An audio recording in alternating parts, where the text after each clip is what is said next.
김종배 시선 집중. 여러분 안녕하십니까? 김종배입니다. 국제 상황을 짚는 GB타임즈 시간인데요. 오늘은 세계 곳곳에서 발생하고 있는 안보 상황 짚어보겠습니다. 인도 카슈미르에서의 총격 테러로 관광객 26명이 숨지는 사건이 발생을 했는데요. 인도와 파키스탄 사이 군사적 갈등이 고조되고 있습니다. 두 나라 모두 핵 보유국이죠. 이런 두 나라가 무력 충돌로 가는 것 아니냐 국제사회가 우려하고 있는데요. 일촉즉발인 카슈미르의 상황 1부에서 살펴보고요. 이어서 2부에서는 동아시아와 중동의 안보 위기 상황 들여다보겠습니다. 반년 만에 재개된 중국의 포위 훈련으로 대만 해협에 긴장감이 감도는 가운데 중동에서는 미국과 이란이 핵 협상을 벌이고 있는데요.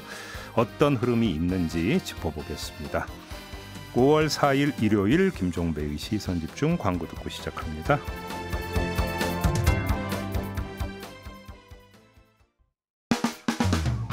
평일에 JB타임즈가 있다면 주말엔 글로벌타임즈가 있다.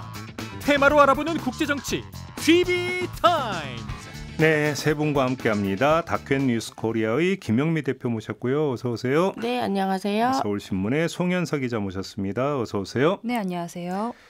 그리고 세종대 글로벌 인재학부의 장휘 초빙 교수 모셨습니다. 어서 오세요. 네, 안녕하십니까. 네, 자 오늘 일본은 인도 파키스탄 긴장 문제를 좀 짚어봐야 될 것 같은데요. 카슈미르에서 총격 테러가 있었다. 어떤 사건이었습니까? 지난달 22일이었고요. 말씀하신 것처럼 인도령 카슈미르의 대표 관광지에서 관광객을 대상으로 하는 총격 테러였습니다. 26명이 사망했는데 이 사건의 특징은 희생자 대부분이 남성이었다라는 건데요. 남성만 골라서 이슬람 경전 구절을 외워봐라 이렇게 시켜보고 못 외우면 그 자리에서 총을 쐈다라는 주장들이 현장에서 나왔습니다. 그래서 한 인도 여성이 눈앞에서 이제 남편을 잃었고 자신도 나도 차라리 죽여라 이렇게 얘기를 하니까 테러범들이 너는 안 죽일 거다. 가서 모디 인도 총리한테 이 사실을 그대로 말하라. 라는 증언도 있었고요. 오호. 이후에 인도가 먼저 파키스탄 배후설을 제기를 했고 파키스탄 테러 단체와 연관되어 있는 반군이 자신들의 소행이다라는 주장까지 나눴습니다. 이후에 이제 국제사회에서도 굉장히 큰 충격을 받았는데 트럼프 미국 대통령이 이 사건에 개입하겠다라는 뜻을 밝히긴 했는데 지금 모두 다 알다시피 미국 상황이 우크라이나 전쟁부터 관세까지 굉장히 혼란스럽기 때문에 빠른 개입은 어려울 것으로 보이고요. 그리고 트럼프 대통령은 사실상 파키스탄이 아니라 인도의 편에 서서 연대의 뜻을 밝힌 상태입니다. 러시아도 인도 정부의 애도의 뜻을 밝히긴 했는데 또 러시아는 중재 의사를 내놓지는 않았습니다. 근데 아무튼 배후가 확인이 된 거예요? 그러면 어떻게 된 겁니까? 확인이 됐다기보다는 이제 배후라고 주장하는 자신들의 소행이다라고 주장하는 이 반군이 나온 거고 네. 대신에 파키스탄 정부는 이번 사태와 정부는 공식적인 관계가 없다라고 주장하고 있는 거죠. 그래요. 하여간 인도고 파키스탄이 으르렁대는 건 어제 오늘의 일은 아니잖아요. 그럼 요번에 또 그러는 건데 어디까지 치닫느냐 이게 지금 이제 관심사자 우려사항 아닙니까? 어떻게 전망을 해야 되는 겁니까? 이게 카슈미르 분쟁은 되게 오래됐는데 인도가 독립한 다음에 카슈미르 지역이 이제 어느 쪽으로 갈지에 대한 파키스탄과 인도 사이에 분쟁이 있었고 거기 주민은 대다수 무슬림이고 그 당시에 이제 힌두교 지도자가 이제 인도가 자치권을 주는 조건으로 카슈미르를 인도로 복속하는 협약에 서명을 합니다. 근데 거기에 대해서 이제 파키스탄이 반발을 하고 이제 두 국가 사이에 이제 분쟁이 생겼는데 47년, 48년 동안 두 국가 싸웠고 49년에 유엔의 중재로 3분의 2는 인도에, 3분의 1은 파키스탄에 그리고 북쪽 일부는 지금 중국이 지배를 하고 있고요. 그래서 여기 대다수의 민족이 이슬람 교도이기 때문에 항상 인도 정부와 어떤 갈등이 있었는데 특히 이제 2014년에 모디 총리가 되면서 전면적으로 내세웠던 게 힌두 민족주의거든요. 그래서 그 힌두 민족주의의 가장 핵심이 인도 내에 있는 무슬림들을 이제 주변화시키고 그 사람들을 악마화시키고 그 사람들에게 어떤 법적인 제재 조치들을 하고 뭐 이런 다양한 조치들을 하면서 이런 게 격화됐고 2019년에는 카슈미르 자치권도 빼앗아서 그 이후에 이제 카슈미르에서 격한 운동들이 벌어지기 시작하거든요. 그래서 이번 사태 같은 경우에도 인도 내의 반발이 아주 거세고 정부에 대해서도 강력한 조치를 원하고 있기 때문에 그리고 이제 파키스탄을 배후로 지목했지만 파키스탄은 자기들이 배후가 아니고 오히려 그건 인도 정부가 조작한 거다. 혹은 인도가 너무 무슬림을 탄압하기 때문에 자생적으로 생긴 테러리스트에 의한 거지 우리 정부와는 관계없다라는 입장을 내세우고 대립은 격화되고 있습니다. 근데 일단 지금 인도는 그래서 총을 든 게 아니라 물을 꺼내들었다는 얘기가 있던데 이거 무슨 얘기입니까? 사실 이걸 알려면은 카시미르라는 데를 조금 더 이해를 해야 돼요. 근데 거기도 다녀오셨어요 혹시 영미 PD는? 저는 많이 갔죠. 많이 갔어요. 네. 어떤 곳입니까 카슈미르가? 카시미르가 사람들이 다 어느 도시 뭐 이름이라고 생각하는데 원래는 하나의 국가였어요. 왕국이죠. 왕국이었어요. 거기가. 근데 문제는 이제 영국이 식민지를 하고 나서 47년에 돌아가면서 니네끼리 알아서 통치해 뭐 이런 말도 없이 그냥 가버린 거예요. 또 영국이에요? 네. 네. 그러다 보니까 이 카시미르의 왕이 본인이 힌두교였거든요. 근데 이 국민들이 70%가 넘게 또 이슬람인 거예요. 그러면 대다수의 종교를 선택하든지 뭐 이렇게 했어야 되는데 그냥 바로 백기 들고 인도로 투항해버린 거예요. 자기 힌두교라는 것 때문에. 그러니까 국민들이 아니 우리는 지금 우리 힌두교 아닌데 왜 인도로 붙는 거야? 뭐 이러면서 여기가 이제 난리가 난 거죠. 근데 이제 잠무 카시미르가 이제 약간 인도 말 같잖아요. 잠무. 그다음에 아자드 카시미르가 약간 좀 이슬람 말 같잖아요. 그러니까 이렇게 나눠버린 거예요. 그 지역 이름입니까? 잠무 카슈미르, 아자드 인도의 카시미르, 그다음에 파키스탄의 카시미르 이렇게 대충 부르는데 어쨌든 지금 인도가 이렇게 테러 배후설 이러는 데는 다 이유가 있어요. 당시 파키스탄 정부가 배후로 무장 세력들, 저항 세력들을 앞에 밀고 본인들이 뒤에서 정치를 했거든요. 그러니까 인도가 니네 테러 배후에 파키스탄 니네다라고 말을 하는 데는 다 역사적 이유가 있는 거예요. 반면 지금 파키스탄은 안 그랬을 수가 있어요. 왜냐하면 지금 이 테러를 하고 있는 이 단체 같은 경우는 이제 카시미르가 뭐 자기네 나라를 이쪽에서 찍고 저쪽에서 찢어갖고 자기네 마음대로 막 지들끼리 또 싸우잖아요. 한 3번 정도 엄청난 전쟁이 있었던 거예요. 그동안 죽은 사람들 다 카시미르 사람들이거든요. 그러다 보니까 우리 카시미르 자체적으로 우리 통치를 할래. 그래서 생긴 자생적 무장 세력들이 있어요. 근데 얘들이 지금 말씀하신 대로 모디 총리 이후로 굉장한 핍박을 받고 있다 보니 한계까지 왔던 거예요. 그러니까 독자 범행일 수가 있다. 그럴 수 있죠. 근데 이제 파키스탄은 과거에 그런 역사적 그런 전적이 있기 때문에 지금 그러는 건데. 그러니까 이제 쉽게 말하면 이제 범죄가 발생하면 일단 전과자부터 뒤지는 것 비슷한. 그렇죠. 예. 그죠? 그래서 다들 카시미르들을 도시라고 생각하시는데 하나의 왕국이었다. 근데 이게 물하고 직결되는 뭐가 있어요? 그 여기가 굉장히 아름다워요. 이게 역설적인데. 그래요? 제가 지금 가서 깜짝 놀랐어요. 그때 취재 다니면서. 풍광이 어떤데요? 너무 예쁘죠. 거긴 관광지예요. 원래는. 그래서 파키스탄 사람들도 관광을 많이 가고 인도 사람들도 관광을 많이 가는데 특히 이제 막 살구나무가 지천에 깔려 있는데 살구 원 없이 먹어요. 그냥 막 따먹어도 돼요? 네, 원 없이 먹어요. 절도죄 안 걸려요? 아니에요. 근데 하여튼 그걸 말려서 팔기도 하고 우리 카시미르 티셔츠 있잖아요. 간의 수공업이 엄청나서 정말 가면 품질 좋은 막 그런 뭐 스카프며 정말 싸게 사고 그러니까 관광객들이 많이 몰리는 거예요. 이 사건 나고 사람들이 아니 저 분쟁 지역에 무슨 관광객이 있는 거야라고 생각하실 분들 많은데 원래는 관광지라니까요. 그래서 이렇게 분쟁이 없을 땐 또 되게 평화로워요. 그럼 가서 거기서 티셔츠 사고 살구 따먹고 뭐 이런 지금 또 시즌이거든요. 살구꽃 피는 시즌이고 그런 가운데 이런 사건이 나다 보니 이제 또 관광 안 되는 거죠. 그러면 카시미르 사람만 죽어나는 거예요. 또. 그리고 거기를 지나는 그 강이 인더스 강인 거죠. 인더스 강인 거고 이제 이 강하고 이어진 그 5개의 지류가 있어서 총 6개 강을 이 파키스탄과 인도가 나눠 가진 겁니다. 쉽게 말하면 카슈미르의 어떤 수원이 대부분이 인더스 강에 의존하고 있는 파키스탄에 카슈미르라기보다는 파키스탄 전체가 이제 그 인더스강의 지류 중에 일부를 이제 가지고 있고 이 서부 쪽에 있는 3개 강은 파키스탄이 무제한 사용하고 동부 쪽에 있는 진료 3개는 인도가 무제한으로 사용하는 이렇게 이걸 나눠서 쓰자라고 하는 게 인더스 수역 조약이라고 해서 말씀하신 그런 물과 관련된 그런 이제 조약인 거죠. 근데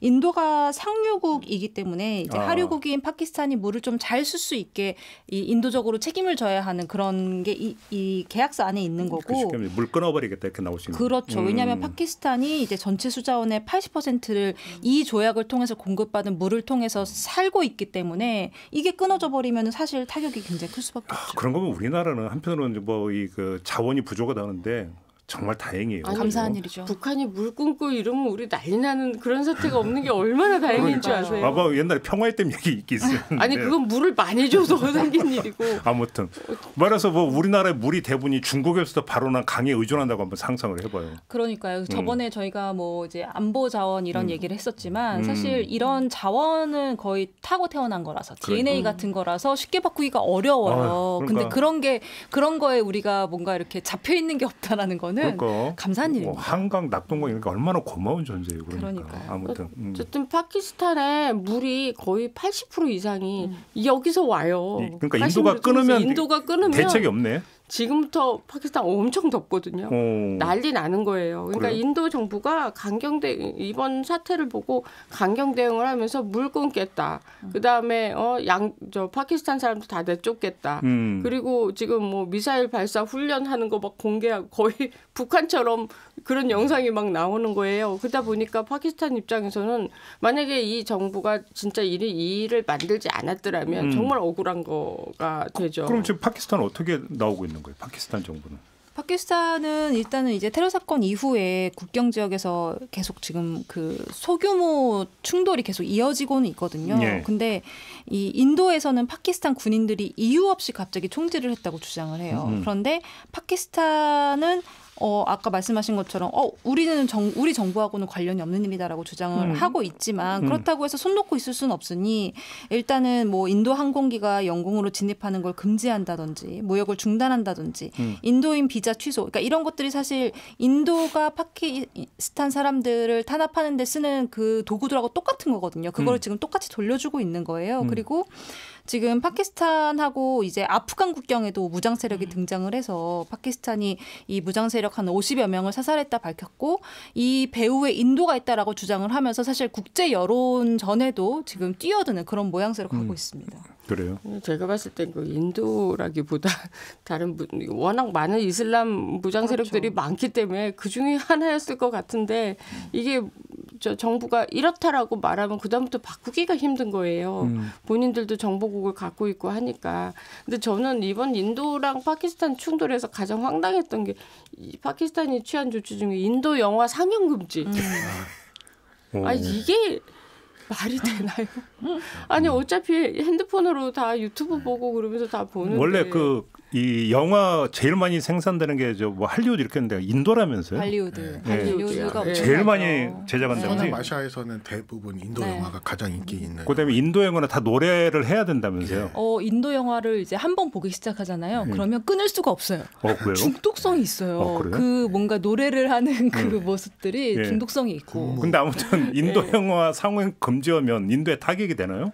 아니 그게 그러니까 타격도 안 될 것 같은데 그걸 딱 먼저 꺼내 들고 와서 저 진짜 황당한 거죠. 물론 공개적으로 상영은 안 되겠지만 지금 유튜브 세상에 무슨 그게 말이 되겠어요. 그러니까 이게 사실 같은 조치를 취한 게 최근에 있었죠. 최근에 중국이 관세 때문에 싸우다가 미국이랑 미국 영화 수입하지 않겠다고 얘기를 했잖아요. 물론 중국의 시장이 크죠. 내수 시장이 크다 보니까 그렇게 되면은 정말로 할리우드 산업에 영향을 미칠 수 있기 때문에 사실 그 조치를 꺼내 든 거지만 말씀하신 것처럼 파키스탄 내에서 이게 어느 정도의 영향을 주겠어요. 사실상 영향이 없는데도 인도 영화 상영 금지라는 카드를 내민 건 파키스탄이 가진 게 별로 없다는 거예요. 그렇죠. 카드가. 근데 아무튼 그 국제사회에서 최대 관심사자 우려사항은 이러다가 진짜로 양국이 무력 충돌까지 가느냐 이거잖아요. 가능성 어떻게 전망하세요? 이미 세 차례의 전쟁이 있었어요.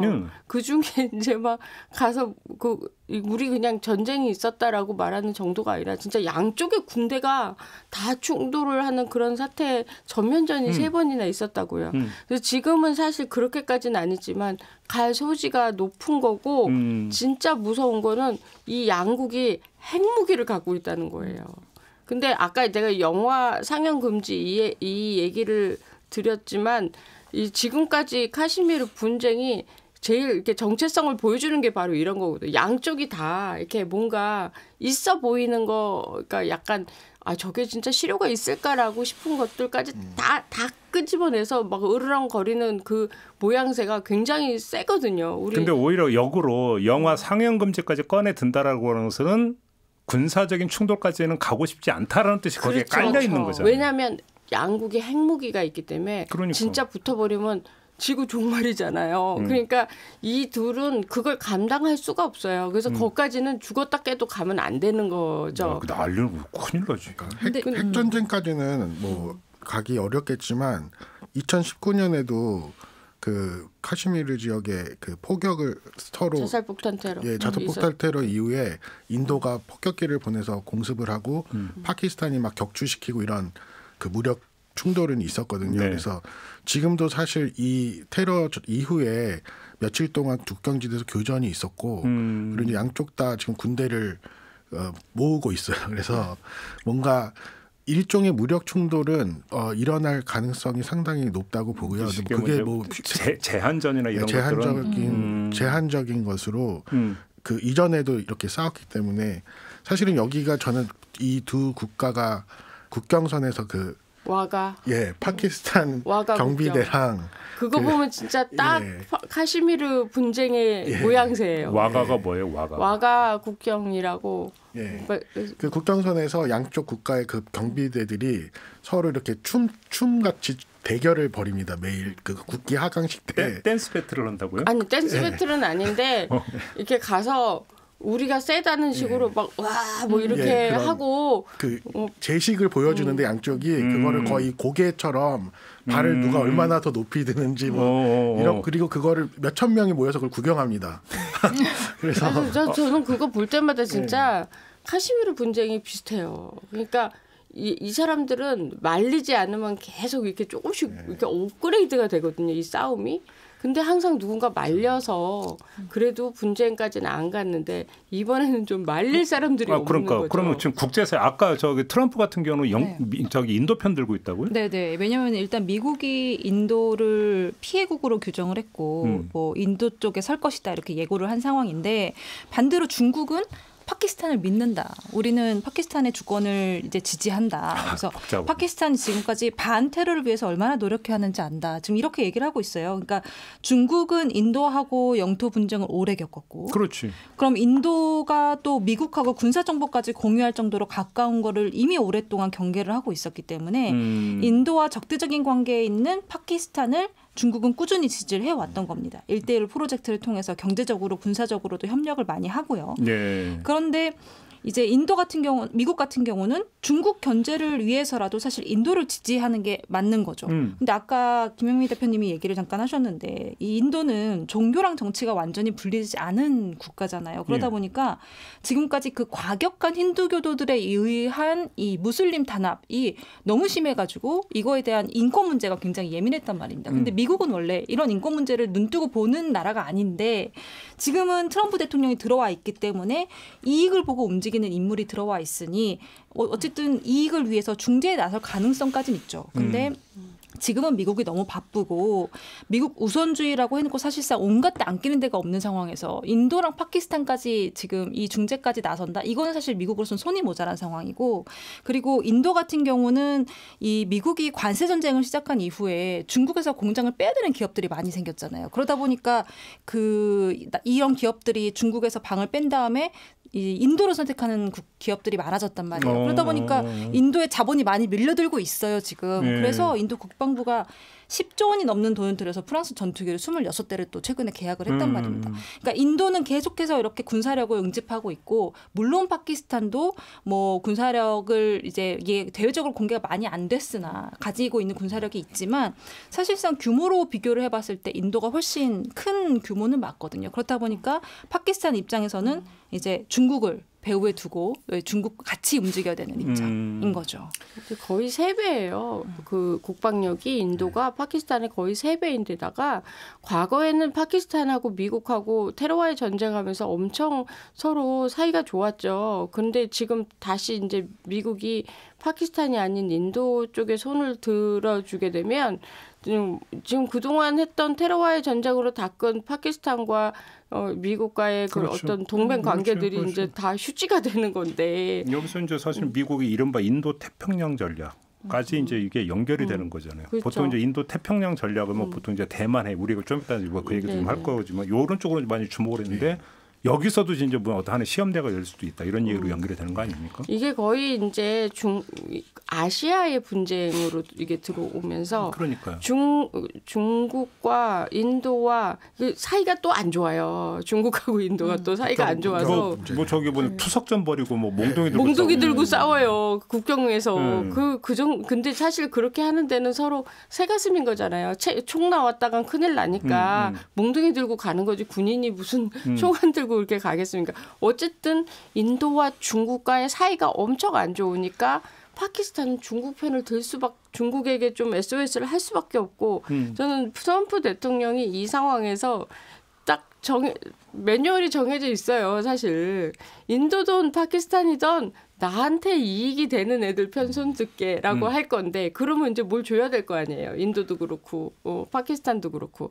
그래서 지금 현재 아시아 국가에서 어떤 국가든 지금 분쟁이 일어나고 뭐 어떻게 이런 상황이 벌어졌을 땐 또 이익을 보는 자 따로 있고 우리 갖다 바치는 일을 더 해야 된다. 그러니까 다 불리한 거예요. 그래서 어쨌든 지금 상황에서는 모든 분쟁이든 불리하게 작용할 수밖에 없다. 예, 중간 결론을 곳곳이 난리다. 일단 이렇게 내려놓고 아직 안 끝났습니다. 네. 잠시 전하는 말씀 듣고 다른 곳으로 한번 가보시죠.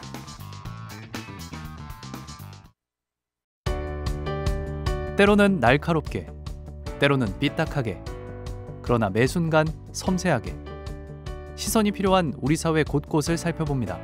김종배의 시선집중. 네, 김종배의 시선집중 일요일 코너 JB타임즈 세 분과 함께하고 있습니다. 김영미 대표, 송현석 기자, 장휘 교수 세 분과 함께하고 있는데요. 자, 이번에는 대만 해협으로 가보겠습니다.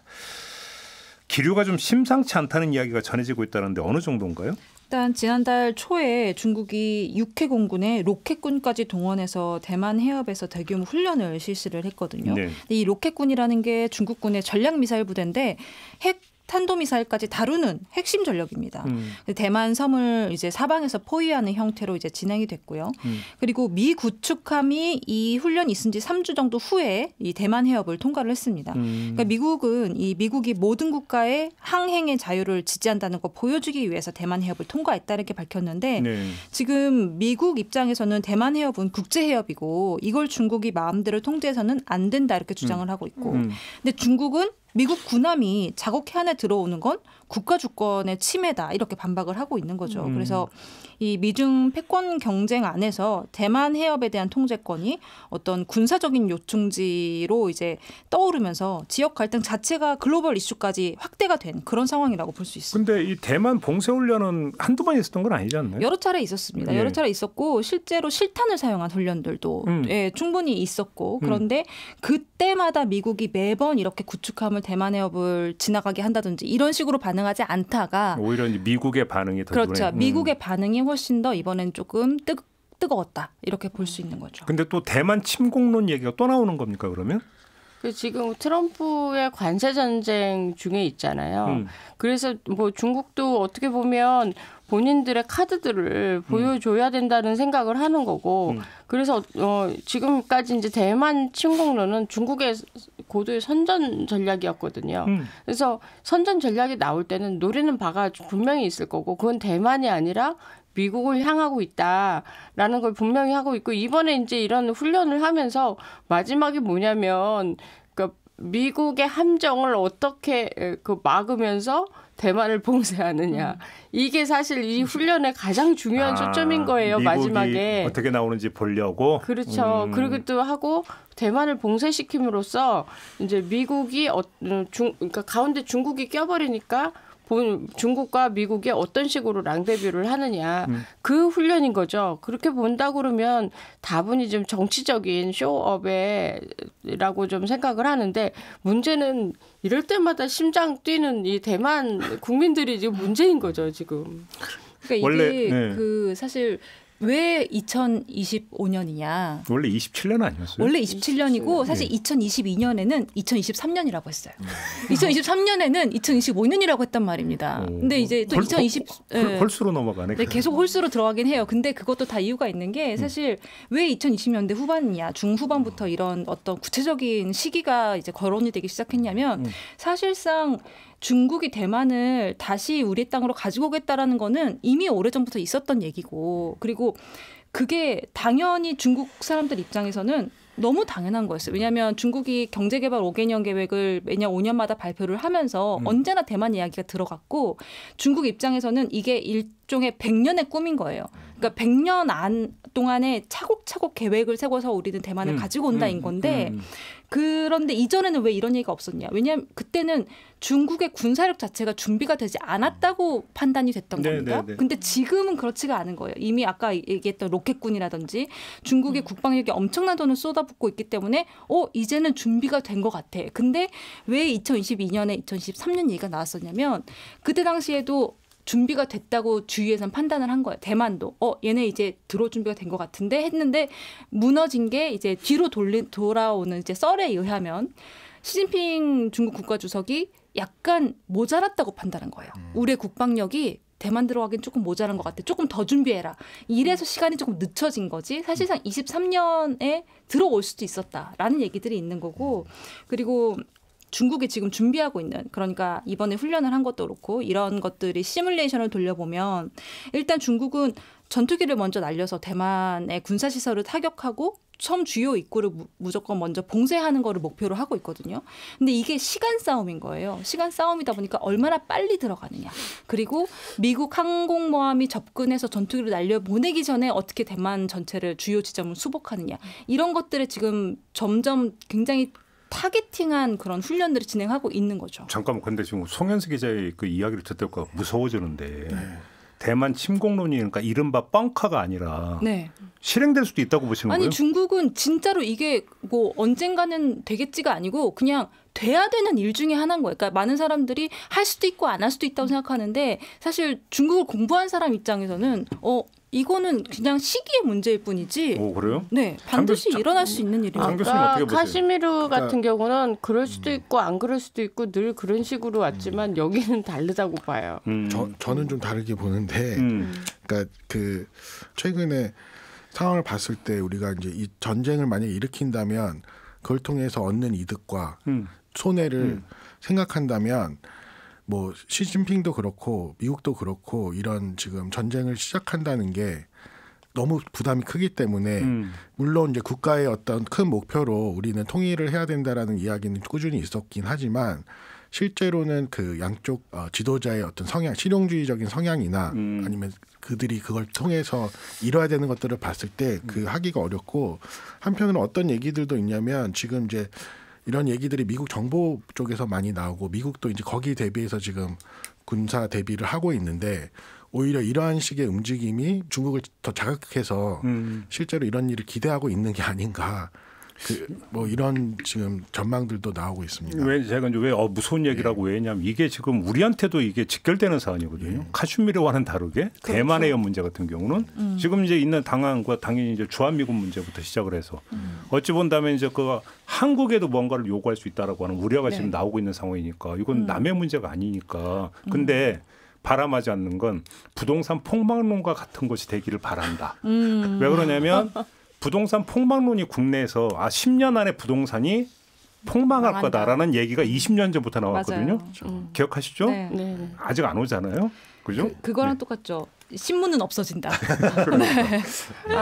그럼에도 불구하고 우리도 사실 이제 트럼프라는 대통령의 어떤 그 리스크를 우리가 예측한 게 아니었잖아요. 그래서 지금 중국이나 물론 한국도 마찬가지고 일본 또 대만도 다 마찬가지인데 이렇게 되면 중국에 대항하기 위해서 한국, 일본, 대만 요 나라들이 미국에 의지할 수밖에 더 많은 의지를 할 수밖에 없고 또 미국이 어떤 식으로 저 군사력을 보여주느냐에 따라서 또 중국을 대항할 수 있느냐 없느냐가 또 이게 바뀌는 거예요. 그게 우리 손에 있는 게 아니라 미국 손에 있을 수도 있다라는 건 굉장히 무서운 안보 이슈이고요.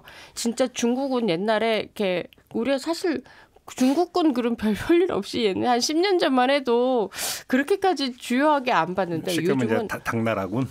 그렇죠. 근데 지금은 중국이 미국보다 더 함선을 많이 가지고 있어요. 그리고 폭격기나 또 전투기도 세계 최강이에요. 이제 일단 숫자로는 많아요. 사실 이게 전쟁에 진짜로 다 워킹할 것인가 이거는 안 해봐서 모르겠는데 일단 머리 숫자로는 어마어마한 거예요. 그래서 이 숫자들을 대만이라는 조그만 섬이 감당할 수 없을 것이다. 그렇게 되면 대만을 만약에 무력으로 어떻게 통합이 되는 상황이 온다면 그다음은 이제 우리 한반도에 직접적인 영향이 올 수도 있는 거죠. 갑자기 또 이제 새길로 빠지고 싶은 강한 지금 충동이 나오고 있는데 당나라군은 어떻게 해서 그런 말이 생겼을까요? 그러게요. 중국군도 우리 6.25 때 왔던 중국군도 사실 총 들고 온 사람들보다는 곡괭이 들고 온 사람들이 더 많았다는 거예요. 목격자들에 의하면. 그래서 그런 것 때문에 2023년에 왜 시진핑이 실질적으로 움직이지 못했느냐. 물론 이것도 이제 뒤로 도는 썰입니다. 그런데 왜 못했느냐. 중국군이 가진 건 많아요. 가진 건 많은데 부패가 너무 심한 겁니다. 중국 내부에 제대로 이게 돌아가지 않아요. 그래서 로켓팀 같은 건가요? 그렇죠. 비슷해요. 그래서 로켓에 쓰는 그거 걸렸잖아요. 로켓에 쓰는 연료로 허거해 먹다가 아니 실화입니까? 기사 썼어요 제가.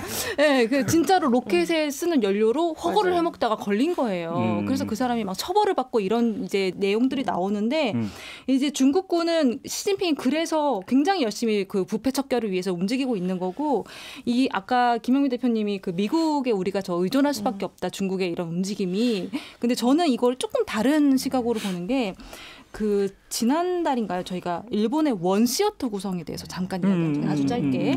근데 그게 이제 일본이 동중국해, 남중국해, 한반도를 하나의 전쟁 구역으로 보자라는 내용을 미국에 구상했다 이런 내용이었잖아요. 근데 생각해 보면은 이게 현실이 된다 그러면 주한미군의 역할 자체가 우리 한국에 들어와 있는 주한미군 역할 자체가 북한의 위협에 대응하는 게 아니고 중국의 견제로 확장이 될 거거든요. 그러니까 이게 한마디로 주한미군의 전략적 유연성을 강화해 나가는 거예요. 그렇게 되면은 이 미국 국방부가 이미 중국을 미국의 유일한 위협으로 설정을 한 상태에서 이 다른 지역들에 있는 한국에 있는 혹은 유럽에 있는 이 전략 자산들을 다 지금 중국 패권 경쟁을 위해서 아시아로 이동을 시킨다는 거잖아요. 그렇게 되면은 한국 같은 우리나라 같은 국가에서는 일종의 힘의 공백이 생겨버립니다.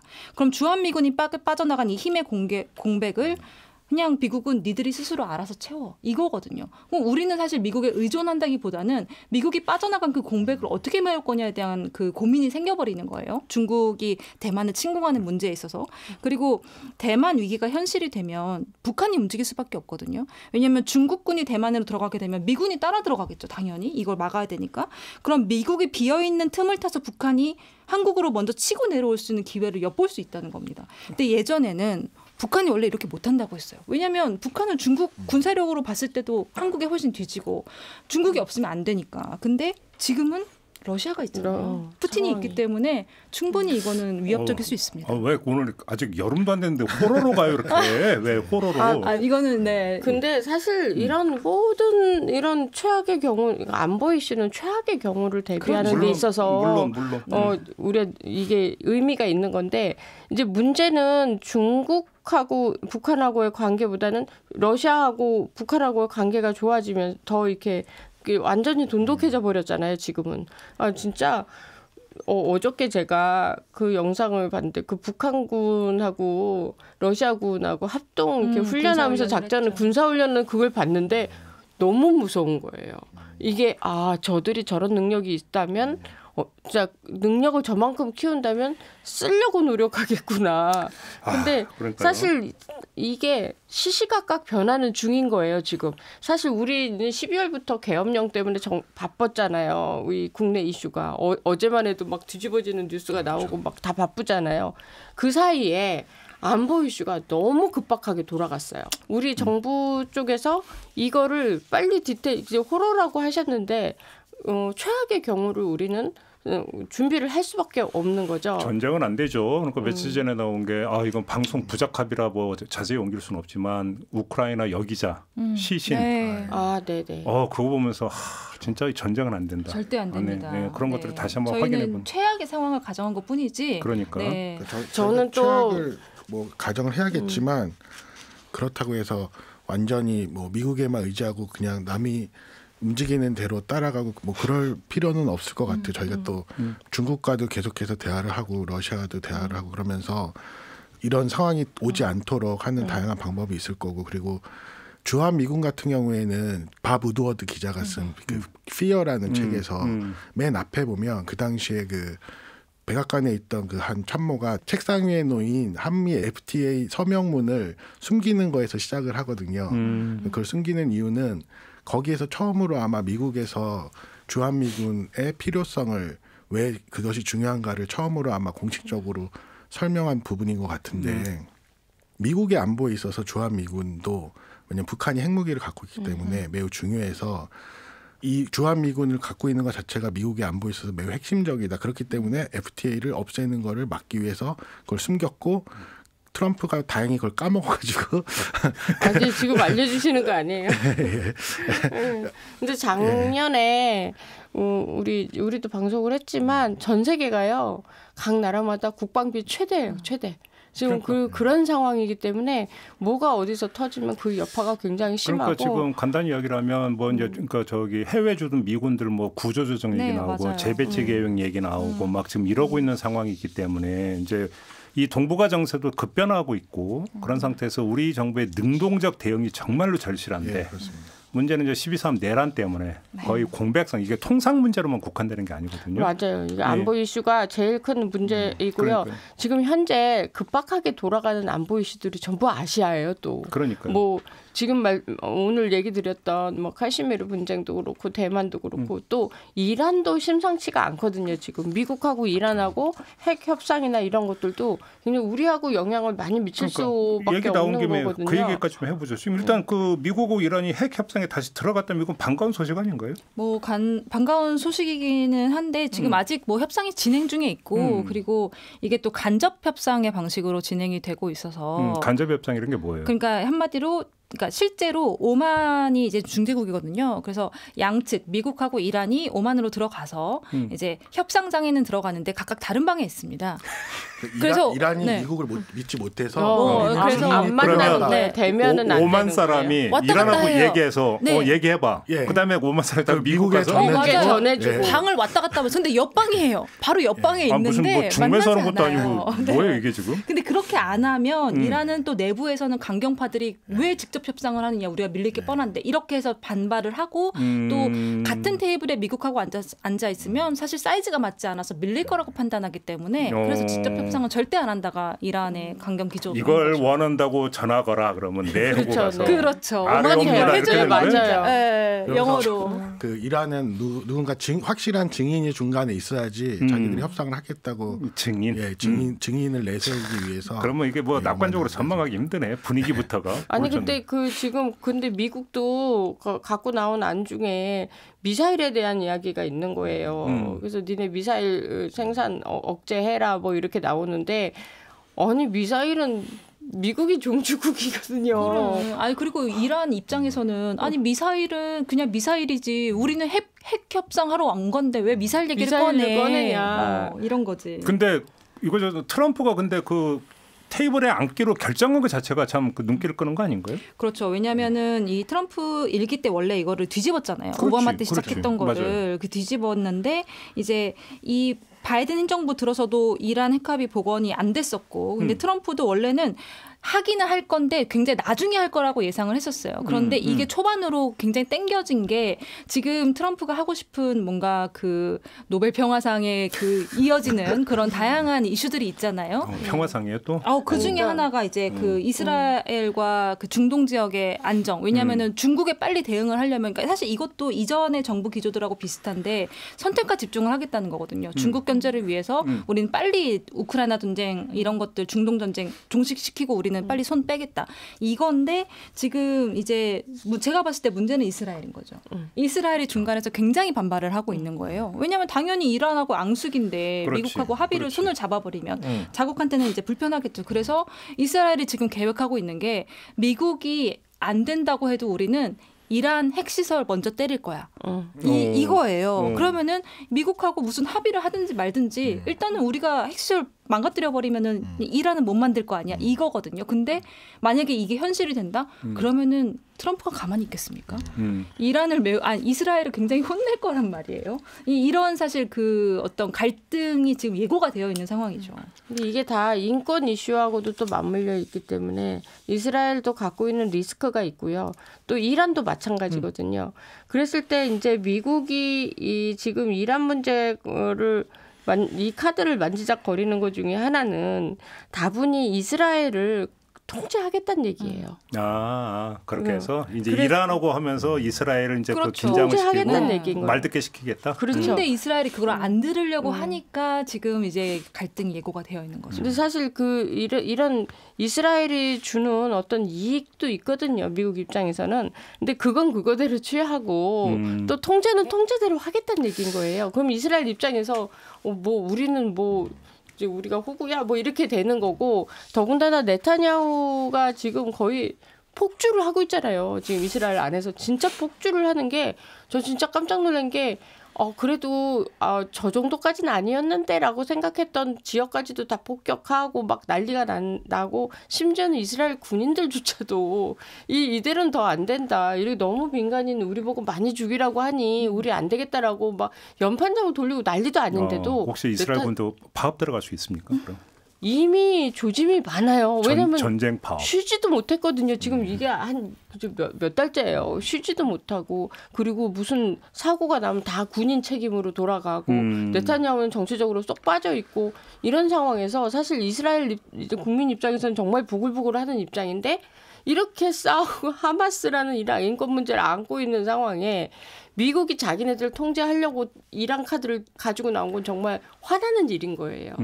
그러니까 이란 입장에서도 얘들은 지금 너무 못 살겠는 거예요. 왜냐하면 경제 제재가 말이 경제 제재지, 가보면 정말 휴지 하나도 구하기가 막 힘든 상황도 있고, 그러니까 이란 입장에서는 빨리 이 경제난을 타개할 수밖에 없는 거고. 트럼프 입장에서 정말로 노벨 평화상을 원한다면 그나마 브로맨스가 형성이 되는 김정은 위원장과 뭐 하는 게 더 생산적이지 않을까요? 아니 근데 왜 금방 할 것 같더니 아무 움직임이 없어요. 눈에 보이지 않아요. 김정은은 잘 까먹는 것 같더라고요.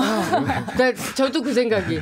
이 어르신께서 북한은 좀 잊어먹고 계시는 거 아닌가 싶어요. 눈에 잘 안 보이니까 잊어버린 거. 왜냐하면은 중동도 그렇고 우크라이나도 그렇고 눈에 보이잖아요. 지금 사람이 막 죽어나가고 그렇죠. 이런 게. 근데 북한은 당장 저희는 말 그대로 휴전 중인 국가이고 직접적인 충돌이 없다 보니까 자꾸 잊어버리시는 것 같아요. 근데 사실 다른 이슈들에 비해서 북한이 뒤로 밀리는 건 맞는데, 그렇다고 이 북한이 안보 이슈에 지금 점점점 우리가 모르는 사이에 엄청 막 실전 경험치가 거의 물이 올랐어요. 우크라이나에서. 그리고 우크라이나의 북한 미사일이 키우 시내에 떨어져가지고 지금 인명피해까지 난 상황이란 말입니다. 그래서 이런 상황들이 우리는 모르고 미국이 굉장히 바빠요. 지금 트럼프 대통령은 노벨 평화상 같은 명예도 취하고 싶고, 또 관세를 통해서 어떤 이익도 두 개를 다 취하고 싶은가, 얼마나 바빠요. 근데 좀 아이러니하지 않습니까? 트럼프가 분명히 미국 우선주의를 외치면서 이게 행정부를 시작을 했는데 오히려 미국이 안 끼는 데가 없어요. 그리고 이게 이런 아이러니한 행동을 세계 국가 넘버원이라는 미국이 행하다 보니까 사실상 영향권 밖에 벗어난 국가들이 없어진 거예요. 그러니까 그러니까 트럼프는 도대체 진짜 이 사람이 원하는 게 뭐지? 저희 그런 얘기 많이 나오잖아요. 워싱턴 포스트나 이런 기사들 보면 참모들은 아무도 모른대요. 이 사람이 뭘 원하는지. 모르겠습니다. 도대체. 그 전보다 훨씬 더 위험해진 건 맞는 것 같아요. 왜냐하면 지금 트럼프가 그 모든 그런 국제 거버넌스에서 발을 빼면서, 그리고 각 국가에 지금 우리 얘기되는 모든 국가들이 인도도 그렇고 미국도 그렇고 중국도 그렇고 지금 이스라엘도 그렇고 권위주의화된 국가들이 그 내부적인 그 문제들을 외부로 돌리면서 그런 국제 분쟁들로 이어지고 그리고 이제 국제 거버넌스가 미국이 빠져나가면서 그 힘이 약해지니까 그것들을 중재하거나 그것들을 미리 예방하거나 이럴 수 있는 힘이 약해지고 그러면서 혼란이 더 많이 생기고 그런 악순환이 계속 생기고 있는 것 같습니다. 그래서 그 이런 국제 거버넌스가 다시 복원이 되기 위한 움직임들은 많이 있지만 사실 미국이라는 가장 큰 돈을 많이 내고 그걸 주도했던 그 국가가 빠져나가면서 점점 더 세계는 더 위험해지고 있는 게 아닌가라는 알겠습니다. 걱정이 드는 시기입니다. 위험해지는 정도가 아니고 작년에 국방비 최대는 분명히 올해의 안보 이슈에 분명히 문제가 갈 거라고 생각하고 트럼프 한마디에 막 세계가 막 움직이다 보니까 지금도 그 이란산 원유 사면 경제 제재하겠다는 거 아니에요. 그래서 지금 유가 급등 지금 난리가 났어요. 알겠습니다. 오늘 가서 기름부터 넣어야 될 판국이에요. 세계 지금. 곳곳이 지금 난리다가 오늘의 주제인데 이럴수록 중심 잡아야 되는 건데 그러려면 지금 어떻게 빨리 대통령이 오셔야죠. 네, 대통령이 선출해서 그러니까 정부가 다시 해서 뭔가를 좀 해야 되는 급하다. 이런 이야기를 좀 오늘 이야기는 좀 마무리하고 세 분과의 이야기는 좀 여기서 끝내도록 하겠습니다. 수고하셨어요. 감사합니다. 네, 감사합니다. 네, 김종배의 시선 집중 오늘 준비한 이야기는 여기까지입니다. 물러가고요. 내일 아침에 다시 인사드리겠습니다. 고맙습니다.